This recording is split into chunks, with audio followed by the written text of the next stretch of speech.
Hi. Hi, it's really lovely to meet you. Thank you for making the time to That's do okay. this. Sorry about the other day, Zoe. Oh, don't worry. It could have even been my Wi-Fi. Technical stuff, it does go wrong, doesn't it? Yeah, it's better to be in this studio anyway. So, Definitely. So I'll do a little introduction about me in the podcast. So my name's obviously Zoe.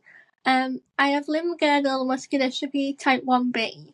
And I've created this podcast because when I was first diagnosed, I had so many questions. Like, I was only 8 years old at the time. And I think trying to navigate life anyway is, challenging, but throwing in muscular dystrophy, wheelchair, mobility aids, everything, it can feel quite lonely and overwhelming. And so I wanted to do this podcast to try and be a place for other people to be able to watch other people's experiences and feel like, oh, they did this, it worked for them. There's lots of other people out there that relate sure. to it. So that was, and I thought with you being the president of Muscular Dystrophy UK, it would be great to have you on and ask you a couple of questions, if that's okay. Absolutely. Fire away, Zoe. Thank you so much for having me on. So I wanted to know, first of all, what made you approach Muscular Dystrophy UK? Was it a charity you'd always followed, or was there a specific reason? No, I was involved in lots of other charities, and the previous president was a lady called Sue Barker, who was a colleague of mine from BBC Sport, and she had been president for about 10 years, I think. And she emailed me and said that she was going to step down, and would I meet with Mike from the charity to have a chat about potentially taking her place. And at the time I thought, well, I won't be rude, I'll meet Mike, but I've got a lot on. I've got a lot of different charities that I work with, and related to all kinds of things, but specifically at the time I had been president of Sparks, which was a children's research charity. And so I went to lunch with Mike, and then when he started talking about Muscular Dystrophy UK and what the charity did and how important it was, and how it helps the lives of the people who have the condition, and also puts money into research to try and help, so the immediate needs of people, but also the future needs potentially of people. And how, I think the thing that really got me, Zoe, was how some children are born able to use all their limbs and use everything as any other child in the playground would, and then the condition can take hold and their lives change. Definitely. Wow, that was really interesting to know that maybe going into it you thought, well, maybe not, but then when you heard more about what the charity does and the lives it affects, because Mm, it is quite a unique condition, and I think neuromuscular, it's coming more into the media now, and I think society are becoming a bit more aware of muscular dystrophy, but mm, it's such a complex and lifelong condition that I think there's mm. still a lot that people don't quite Yeah, I think you're understand. right. I think you're right, and I think there's a temptation for people to walk past somebody in a wheelchair in the street and think, oh well, they're in a wheel. They don't have any idea that that young person might have previously been running around and had, a slow degenerative or even a quick degenerative condition that sees their life change dramatically. They don't understand that there's often a risk of, for a family of more than one child being affected. You can often have two, three children in the same family affected from two parents who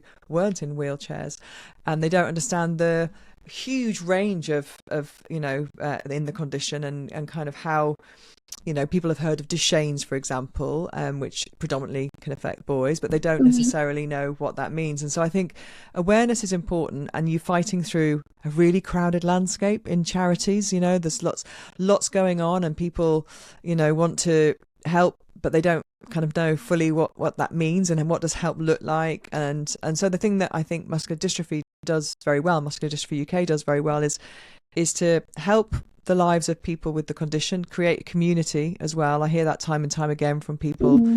in the charity, that having that community is really important. But also, one of our jobs, and I think something that I'd like to do more of, is, going to government, parliament, to, the House of Lords, and trying to get a little bit more attention on the political stage, and get help, because obviously, as you say, people with muscular dystrophy, have the challenges of living life with a wheelchair and access, and that affects a lot of people also in wheelchairs for other reasons, I think. So there's a commonality there, but obviously there's not the commonality in terms of how your condition can be affected with medicine, and with, hopefully we will see advancements in that in the future, but currently, there's not enough, I think, being done or said, and so I know through, my husband has done a lot with motor neuron disease over the last 4 or 5 years, and they have created a big story and they've shouted a lot about it and they've got a lot of attention about it, but they've done that primarily through a few very high profile people having died of it, and that ends up being a story. And it's it sounds a bit cruel and kind of it's a really hard kind of landscape to, you've got to kind of have a story, and people want to kind of latch on to something, so we've got to work out what that is that gets the attention that we need. So yeah, any ideas welcome. I know. To be honest, that is another reason why I wanted to broach the podcast, because I think the more of us that put ourselves out there and tell our stories and our lives in it, hopefully it people want to hear about it, and then you get people, as you say, latching on, and that's then when steps get taken. But what would you like to see, Zoe? What would you like to see happen? Oh, I think obviously there's 2 things that I would like, and obviously I know there's a lot more research going on at the minute, but I don't think there is enough research going into finding treatments that not just work but are accessible to everyone. But another thing is, I do think there's just so much lack of understanding about what muscular dystrophy is. There's so many people that I meet and I'll say, I've got muscular dystrophy, and instantly there's that thought of, they just write you off, you can't do this, you must have a very negative, unhappy life. And when I tell them that I went to uni, I've got a psychology degree, I work in the NHS, that they look like I've got 2 heads. They can't quite grasp it. And so I think I would just like more of an understanding, and for people to kind of know what life with muscular dystrophy is, because it is hard. I mean, I'm a very positive person, but there are some days when you just sit there and you're like, oh, come on, you've got to dust yourself off, get going again. But it's hard to convey that to people, I think, without them just thinking everything's negative. Like your daily I don't want to say struggle because I'm putting words into your mouth, but your daily challenges, are something that a lot of people would just not even be able to comprehend, would they? Just getting out the door, just getting up, like getting out of bed, and like every movement is an effort, but being able to get up, go to work. And I think that's another thing as well.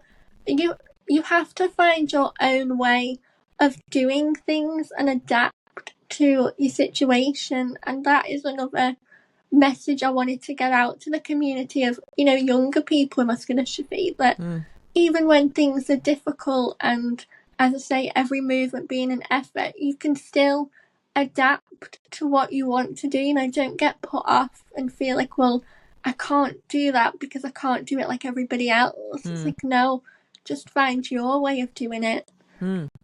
But I do think in the past 5 years alone, I think there is a bit more voice and talk around muscular dystrophy, and a lot more research is taking place, which is a really positive step. I mean, from your perspective, and I know you're not predominantly focused on the research, but have you seen a difference over the past few years at what's going on?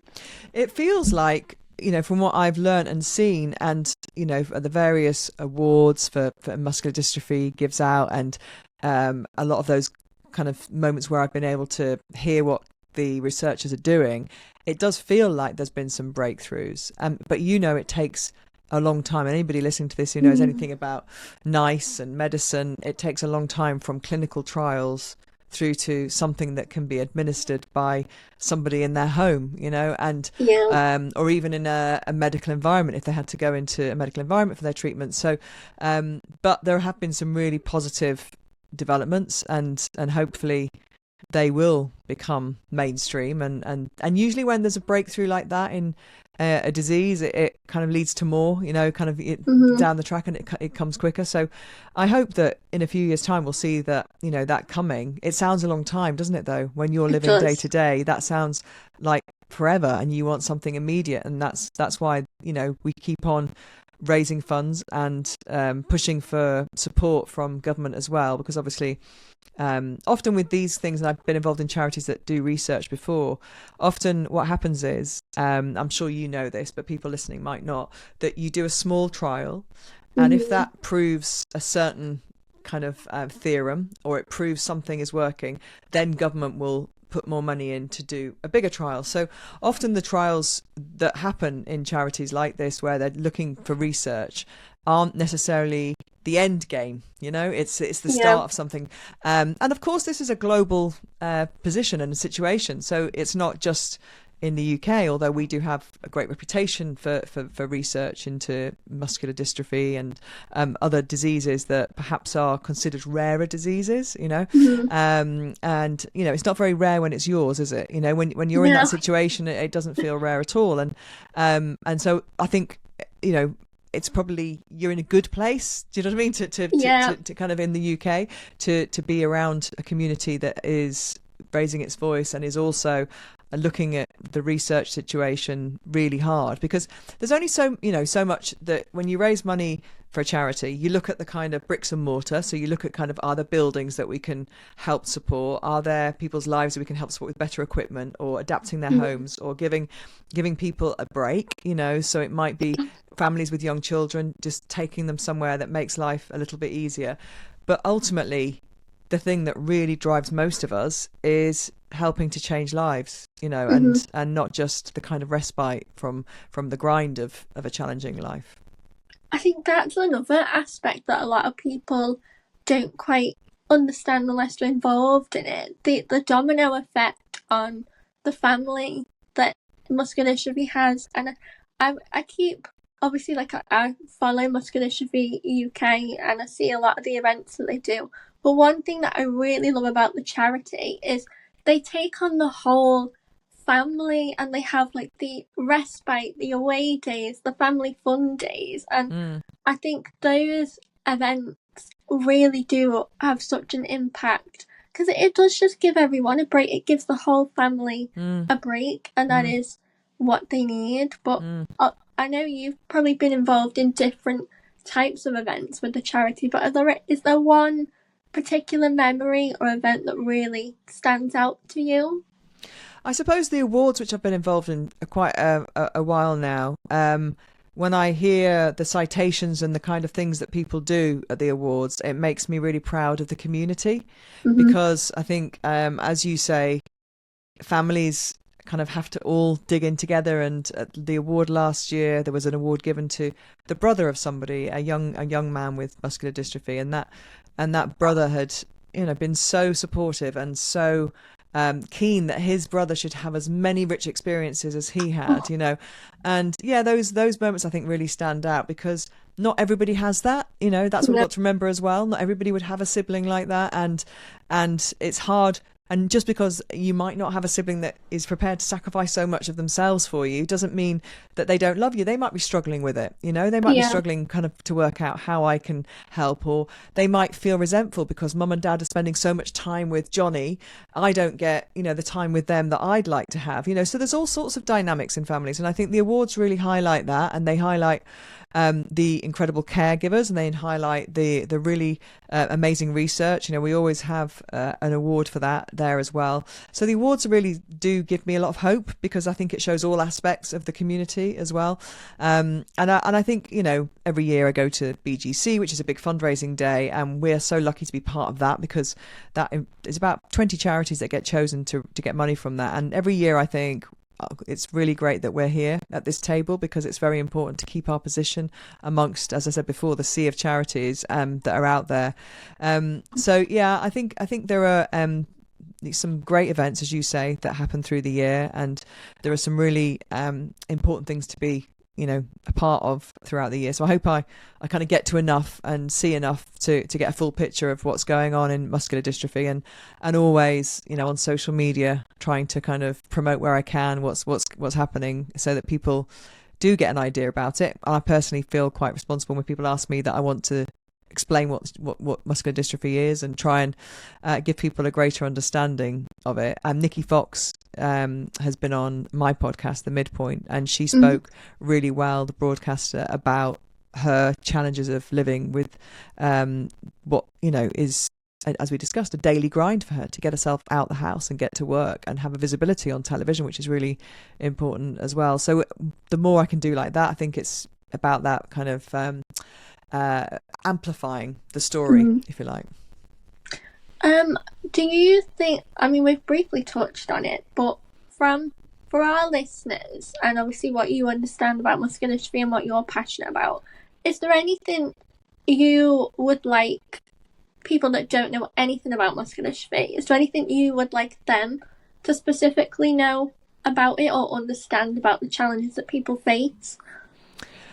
I think people, when they see somebody in a wheelchair who might have muscular dystrophy, what they might not realise is just getting into that chair to get out the door can be a big challenge, and how much energy that takes. And and then the other things that kind of will come with that, in terms of the issues you might have in how you sleep, and how you're digesting your food, or how you're, or the quality of things that you take for a person without a wheelchair would take for granted.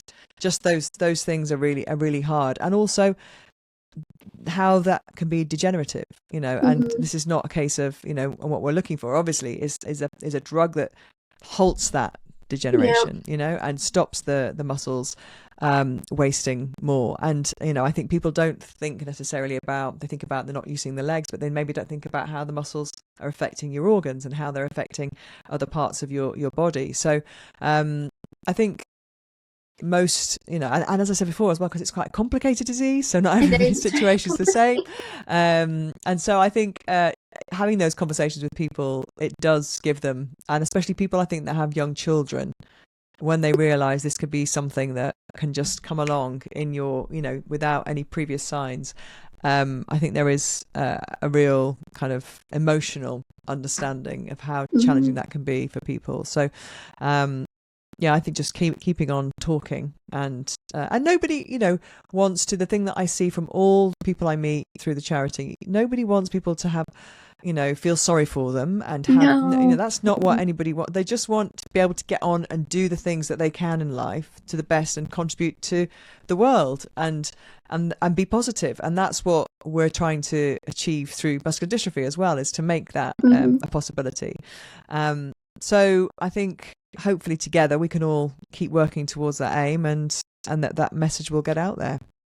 I hope so. And I think that there's always been something that I really was passionate about. My journey with muscular dystrophy started when I was 7, and I originally was a toe walker, and my arms were just not as strong. And then within a couple of years, it was I just lost everything. It affected my swallow, had to relearn how to eat, had to relearn how to walk, the full shebang. And I think when you're so young, and I hear this story so often with so many people with muscular dystrophy, it does kind of come quite quick out of nowhere for a lot of people, and it's a lot to adjust to mentally. And you have all of these aspirations like anybody in life, and all of a sudden you're reevaluating well, how can I still go to that school, and what's it going to be like entering that school in a wheelchair? And I think my hope with doing these episodes with lots of different people with lots of different strains and experiences is to just try and, I guess, I don't know if normalise is the right word, because it is so complicated, but just have an open and honest conversation about it, so it's not so, I guess, scary and daunting for people when you start on that path. I think seeing people like you, Zoe, and role models who show young people that this is how your life can be, and it can be really positive, and you can, it's not at first what's coming away from you. You know, don't think, try not to think or dwell too much on what you're not going to have, but what you No, can have. And that's easier said than done, isn't it? You know, when it you're is, when you're really 7 is. or 8 years old, you don't fully compute what's going on, and you know, you've known one way of living, and then suddenly you're going to see your life very differently. And as you say, by the time you're entering senior school, you could be doing that in a wheelchair, and that is not something that at 8 years old you foresaw.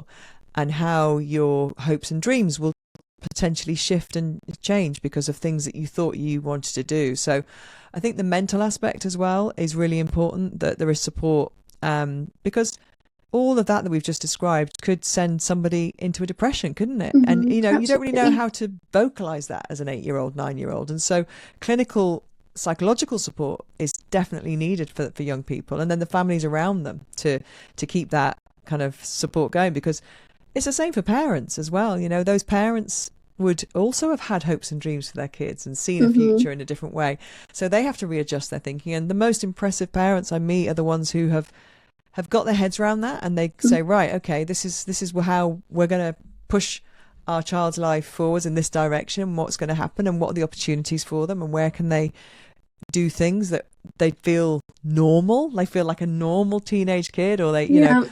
they don't want to feel extraordinary, they don't want to feel like, you know, that they're standing out too much. And because no teenager really does, you know, it's No. you're going through all those changes that other teenagers will be going through, the same things are happening to you, puberty's happening, all those things. So I think looking after young people is with the condition is really important to me. That's, you know, that's kind of that transition from childhood to adulthood is vital, really. It's how you, because when you get to being an adult, you, by that point, we want you to be as confident and as ambitious as, you know, as you would have been as a 7 or 8-year-old. It just might take a little bit of getting there.